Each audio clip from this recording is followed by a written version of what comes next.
दोस्तों नमस्कार। एक बार फिर से आपका स्वागत है आपका अपना यूट्यूब चैनल खबर इन एजुकेशन में। दोस्तों इस वीडियो में हम बात करने वाले हैं प्रारंभिक शिक्षक बहाली से रिलेटेड। और इस बहाली के तहत आज एक शिक्षा मंत्री जी का बैठक हुआ है और सरकार कहीं ना कहीं इसमें थोड़ा एक्टिव हुई है, चाहे विपक्ष का दबाव कहें या फिर चुनाव में बेरोजगारी एक मुद्दा। इस कारण से चाहे वजह कुछ भी हो, लेकिन दोस्तों कहीं ना कहीं सरकार इस पे एक्टिव बोर्ड पे नज़र आ रही है। वहीं हम उस सब का भी दिखाएंगे आपको रिपोर्ट जो न्यूज़ 18 टीवी पे चलाया गया है।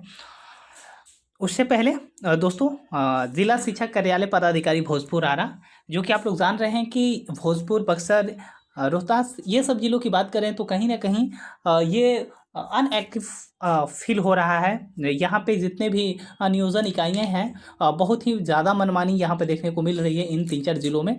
और ये ज़िले एक दूसरे से कनेक्टेड भी हैं और आसपास के ज़िले हैं, तो वहीं पर कहीं ना कहीं सक्रियता एक देखने को मिली है। और वहाँ के जिला शिक्षा पदाधिकारी भोजपुर आरा के जो हैं उन्होंने लेटर लिखा है।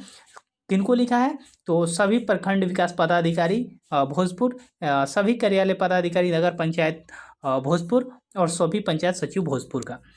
दोस्तों अगर बात करें तो सभी जगह का निकला है, लेकिन भोजपुर का भी बात करें, बक्सर में तो साफ नील, और भोजपुर में सिर्फ नगर निगम आरा का फाइनल मेरिट सूची 6 to 8 की निकली है।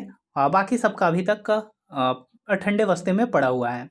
जबकि आप लोगों को पता है कि 28 नवंबर तक फाइनल मेरिट टेस्ट आपको निकाल देनी थी 6 to 8 का, और 1 to 5 का भी औपबंधिक मेगा सूची निकाल देनी थी। लेकिन इसके बावजूद भी अभी भी नियोजन इकाइयाँ कहीं ना कहीं मनमानी कर रही है। तो एकाएक कार्रवाई को लेकर भी लेटर सामने आने लगा है। तो उसी के रिगार्डिंग आइए देख लेते हैं इस खबर को। तो सेवा में प्रखंड विकास पदाधिकारी भोजपुर, कार्यालय पदाधिकारी नगर पंचायत भोजपुर, सभी पंचायत सचिव भोजपुर, यानी कि तीनों को लेटर लिखा गया है। विषय क्या है? तो प्रारंभिक शिक्षक नियोजन 2019-20 समय सीमा के अंदर नियोजन प्रक्रिया पूर्ण कराने के संबंध में। जो हमेशा ये लेटर पढ़ते पढ़ते कहीं ना कहीं हम सभी यूट्यूबर्स को भी थोड़ा बैड सा लगने लगा है कि आखिर ये हो क्या रहा है, सिर्फ लेटर पे लेटर लिखा जा रहा है और ज़मीन पे जो काम है वो कछुए के चाल से भी बेहतर स्थिति में है। क्योंकि अगर कछुए की चाल से भी होती रहती तो 1.5-2 साल हो गए, अब तक पूरी हो गई होती। आगे है महाशय, उपयुक्त विषय के संबंध में अंकित करना है कि उप सचिव शिक्षा विभाग बिहार पटना के ज्ञापन संख्या 482 दिनांक 8/6/2020 निर्देशक प्राथमिक शिक्षा विभाग पटना के पत्रांक संख्या 995 दिनांक 13 नवंबर 2020 इस कार्यालय में ज्ञापांक संख्या 3343 दिनांक 13 नवंबर 2020 द्वारा प्राथमिक शिक्षक नियोजन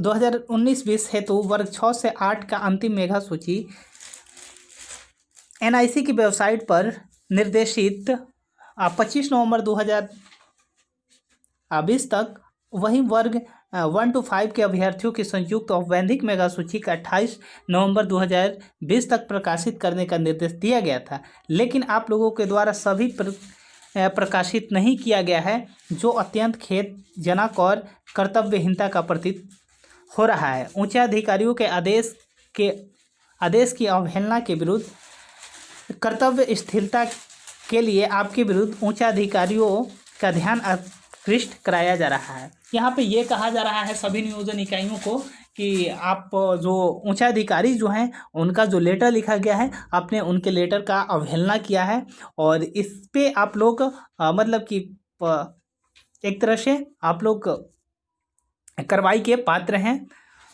अतः आपको निर्देश दिया जाता है कि 4 दिसंबर, यानी कि आज 2 दिसंबर है, सिर्फ 2 दिन का वक्त मिला है कि 6 से 8 के अभ्यर्थियों की अंतिम मेगा सूची एवं 1 से 5 संयुक्त औपबंधिक मेगा सूची NIC वेबसाइट पर अचूक रूप से, अचूक मतलब बिना चूके हुए, प्रकाशित करना, अन्यथा स्थिति में विरुद्ध अनुशंसित कार्रवाई की जा रही है, इसे सर्वोच्च प्राथमिकता दें।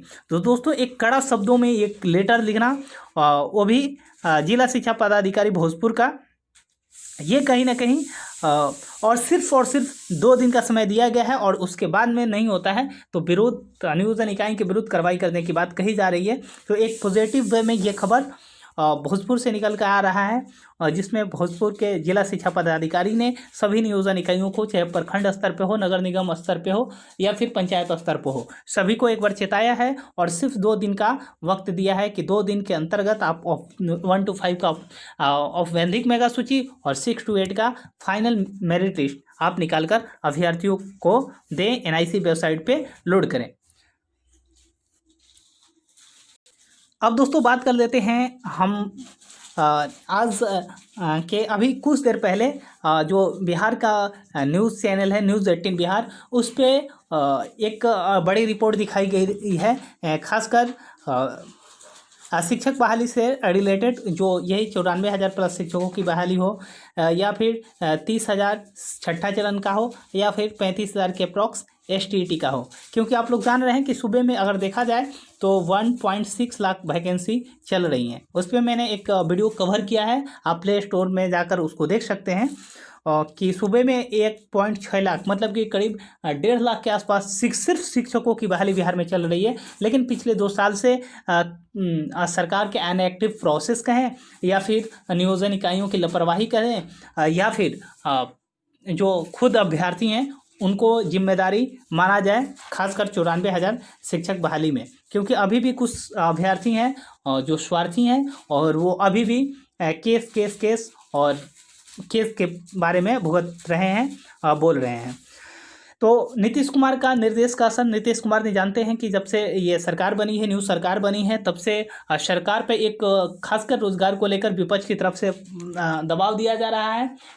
माननीय विपक्ष के नेता तेजस्वी यादव द्वारा 1 महीने का अल्टीमेटम भी दिया गया है सरकार को। तो कहीं ना कहीं नीतीश कुमार इस पर अग्रसर होते हुए देख रहे हैं, जिसका असर ये हुआ कि आज शिक्षा मंत्री जो हैं अशोक चौधरी, उन्होंने आज समीक्षा बैठक की है और उसमें ये कहा गया है कि लंबी जो भी शिक्षक बहाली प्रक्रिया है जल्द पूरी होने का उन्होंने भरोसा दिया है। देख लीजिए, बदले से सरकार कहीं ना कहीं बदले के मूड में दिखाई दे रही है। जो सरकार, जो अभ्यर्थी लगातार ट्विटर कैंपेन चला रहे थे कि हमारी शिक्षक बहाली पूरी करो, हमें रोजगार दो, लेकिन अनएक्टिव वे में चल रही थी, वही सरकार अब कह रही है कि बहाली पर लगे स्टे हटवाने के लिए सरकार जाएगी हाई कोर्ट। तो सरकार द्वारा कहीं ना कहीं एक काम ये किया जा रहा है और ये कहा जा रहा है, अगर ऐसा होता है, एक्टिव वे में होती है सरकार, अगर इतना ही ज़्यादा आगे भी एक्टिव दिखाई अपने आप को, तो हो सकता है कि सभी अभ्यर्थियों को जल्द से जल्द नए साल में, नए साल के ईयर पे एक बहुत बड़ा गिफ्ट उनके ज़िंदगी का मिल सकता है, उनके लाइफ का मिल सकता है। तो देखिए, सरकार ने कहीं ना कहीं ये भरोसा दिया है कि लंबित शिक्षक बहाली जल्द पूरी होगी। तो ये शिक्षा मंत्री जो हैं अभी तत्कालिक अशोक चौधरी जी, उन्होंने भरोसा दिया है और यहाँ पे बात कही गई है कि नई शिक्षा नीति के तहत गुणवत्तापूर्ण शिक्षा बहाली प्रक्रिया की, मतलब कि हम जो बिहार में जान रहे हैं कि आप लोग के एजुकेशन सिस्टम है वो कितना निचला स्तर का है, तो गुणवत्तापूर्ण शिक्षा की बात कहीं ना कहीं सरकार द्वारा बात कही जा रही है। अब इसको देखना है कि सरकार इसे सिर्फ टीवी और मीडिया पे खबर बनाती है या फिर हकीकत में कुछ करके दिखाती है।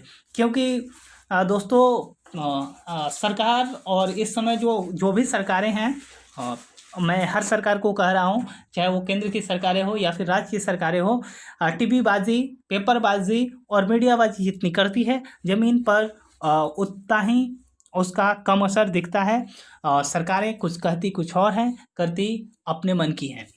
तो एक बार कहीं ना कहीं विपक्ष के दबाव में और सरकार एक्टिव मोड में नज़र आ रही है। उम्मीद करता हूं दोस्तों कि सरकार इसी उम्मीद के साथ जो छात्र हैं उनके भरोसे पर खड़ा उतरे और जल्द से जल्द सभी हमारे भाइयों, हमारे अभ्यर्थियों को जॉब मिले और बिहार का जो शिक्षा का स्तर है, लेवल है, वो आगे हो और बिहार में जितने भी बिना टीचर्स के जो भी बच्चे पढ़ रहे हैं उनका भी भविष्य उज्ज्वल हो। साथ ही साथ 1.5 लाख जो भी अभ्यर्थी हैं जो बहाली प्रक्रिया में भाग लिए हैं उनके घर में एक रोजगार आए, खुशहाली का माहौल है। इसी के साथ दोस्तों, अगर आप इस चैनल को पहली बार विजिट कर रहे हैं तो प्लीज़ इस चैनल को सब्सक्राइब करके बेल आइकन दबा लीजिएगा, ताकि अगर इस प्रकार बिहार शिक्षक बहाली या फिर बिहार नियोजन से संबंधित कोई भी सूचना हो तो सबसे पहले आपको मिले। और खबर अच्छी लगी हो तो प्लीज़ वीडियो को लाइक और शेयर करना ना भूलें। थैंक यू, धन्यवाद।